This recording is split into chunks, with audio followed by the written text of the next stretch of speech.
How should I compose follow-up emails for when the first or second request for a conversation doesn't work? And how many times should you reach out to someone before moving on? Okay, so I'm going to take the second part of that question first.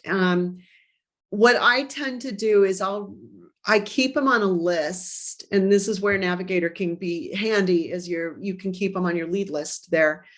And so then I will reach out to them again about once a month, and I'll create a tickler file in my CRM. If they're not replying, then I'll try to reach out again. So remember, I showed you that example with Anya and Lilac, where Lilac was kind of reaching out about once a month. And it looked like it was some sort of a schedule, because I noticed that it was on the 11th of each month. And then she waited until April to reach out again. So, I think once a month is a perfectly reasonable way to reach out on LinkedIn if they're not responding.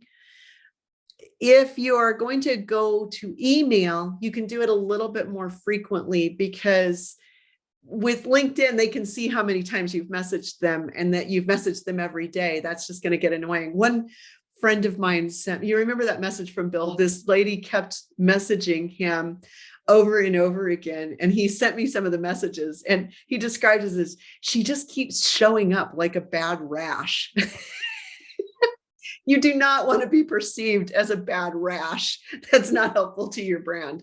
So when you're sending them emails, they don't necessarily see how frequently you're emailing them. So you can email them like once a week without showing up like a bad rash, although I wouldn't recommend being that persistent. So you just kind of have to gauge it, but I would also be leveraging multiple nuggets and trying again, and maybe alternating between LinkedIn and email when you're trying to get them to engage.